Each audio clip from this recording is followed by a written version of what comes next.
Hello, Goosebumps fans. Let's talk about this. So, the interesting part, and a special thanks to actually just looking to what Goosebumps Aussie fan had, he got something from France, and a few of the things that were for France actually said Parachute Press Incorporated. Now, I always liked the theory of Parachute Press technically was getting more money for the merchandising, so it wasn't really 50-50 anymore. And I'm like, well, Scholastic, are you even doing anything to help them with the merchandising? And the sad part is that if you look at what's going on today, are they doing anything with merchandising? Sticker books, activity books, what the hell, board game that isn't really truly a board game, the art book saying screw you creepy co, I don't know why, and retro tins. That's all. They haven't done any partnerships whatsoever. And Funko Pop, they kind of seem like they're in.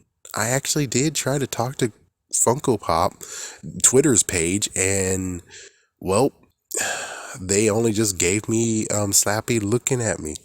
Yeah, just turning his eyes and looking at me. So it's like, yeah, you take that any way you want. But if Parachute Press was the ones, which I have to believe, and it most likely is true, that they are a part of the merchandising push of Goosebumps, then that's what's the problem here right now. Of course, the big question has to be like, well, Harry Potter is not part of Parachute Press. They have someone who's doing merchandising and everything. Who's doing that?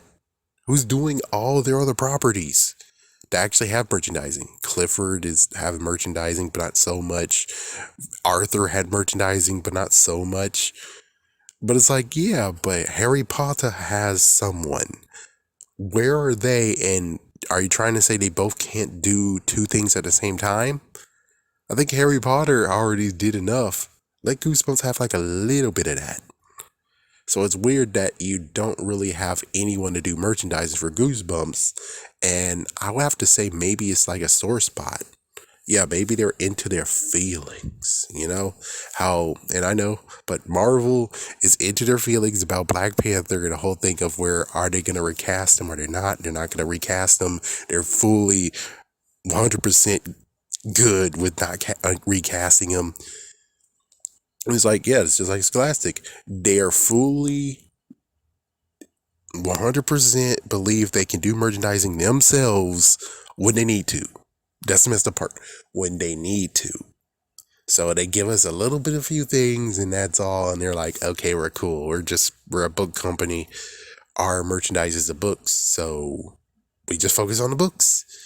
And it's like, so Parachute Press had to be focusing on everything else. And one person asked, well, why aren't they getting back together? Is because, well, now going by my actual thought of what happened, besides the whole accusations that R.L. Stine might have had ghostwriters writing his books, they also came at him with the whole thing of they found out they were getting more money for merchandising. Even though I'm like, and I think they deserve it considering what you're doing today. And I'm pretty sure Parachute Press would have been smart enough to be like, oh, you're getting rid of Goosebumps Horrorland? Goosebumps Horrorland? So why aren't we going to put it in the app? I mean, why can't we give it free on the app? I mean, it doesn't make sense that we're going to get rid of it. Not to mention the fact that we're like, so Goosebumps Horrorland has been around for quite a bit.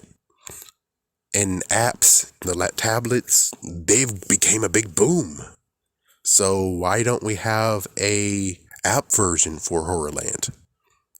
It just gets to the point where it's like they would have the smart ideas of preserving things. Given to this day, well, of course, again, they're not involved. So the two video games that are just sadly PC games, they don't get to see the light of day because Scholastic doesn't give a crap. I don't know why. Excuse me.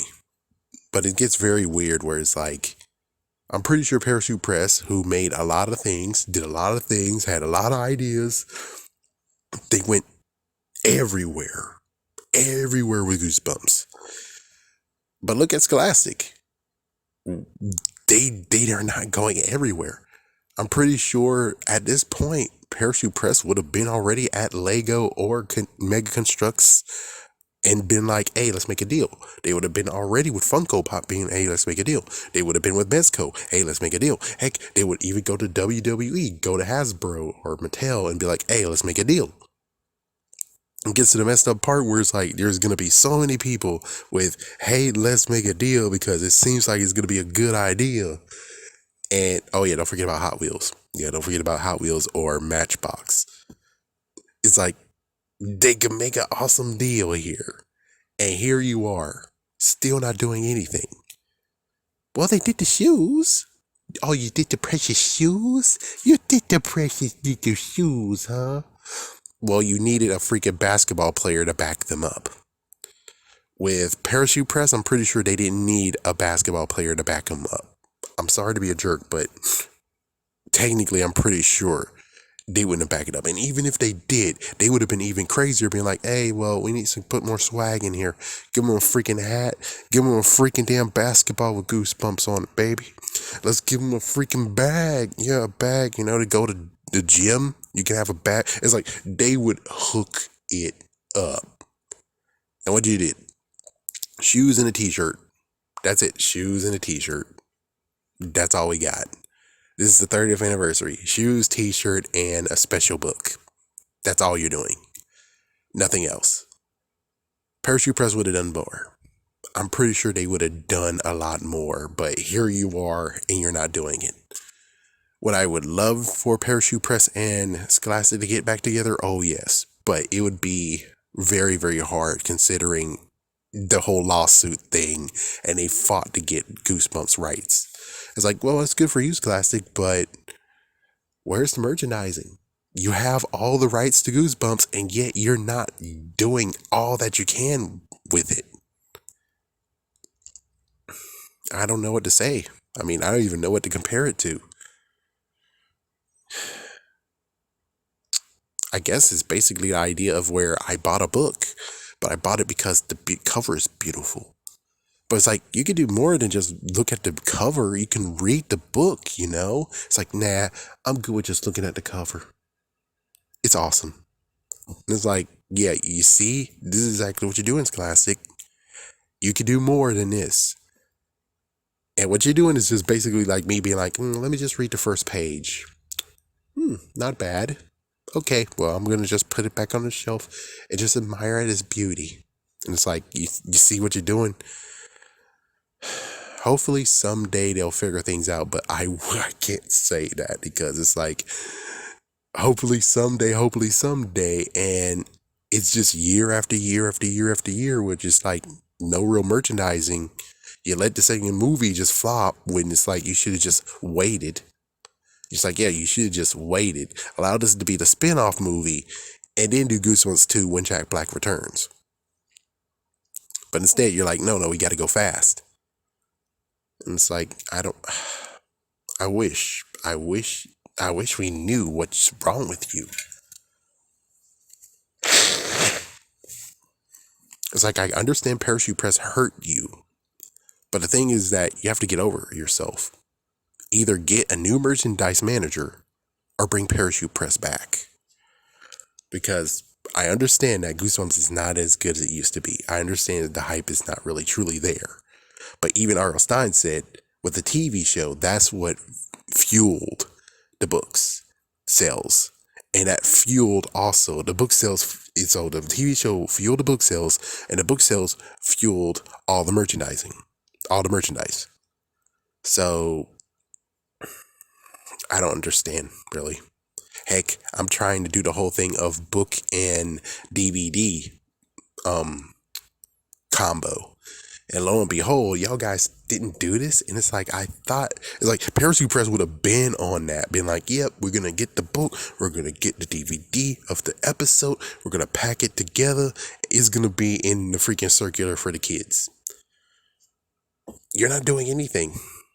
And I don't even know when the book, the what was it, the book club, when it crumbled and died. I don't know.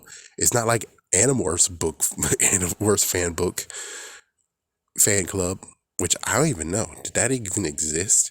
And it's like as soon as the book ended, it's like, yeah, then the freaking it disbanded.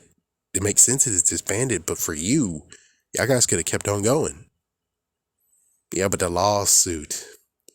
It's like, wow, the lawsuit. That's what ruined everything. The lawsuit. It's like it's just like freaking Friday the 13th. The lawsuit is wrecking shit, and it's like, listen, you can keep all the money on the table. After you get things sorted out, you can continue on. But for right now, we just continue on allowing Goosebumps not to die, just like not allowing Friday the 13th not to die or be stale or get fricked over because the game is wrecked now. And it could have kept on going. It could have kept on going. It's like, I don't know. I'm pretty sure technically R.L. Stine was on trial here. It was Parachute Press versus Scholastic. So that means that R.L. Stine could have still continued on. And, well, he wouldn't get paid, but the thing is that after all of is settled, he would get payments afterwards. And I know that most likely would be like a total no, but if he truly cared about Goosebumps, which I'm pretty sure he does, he would have continued on. He would have continued on those 3 years.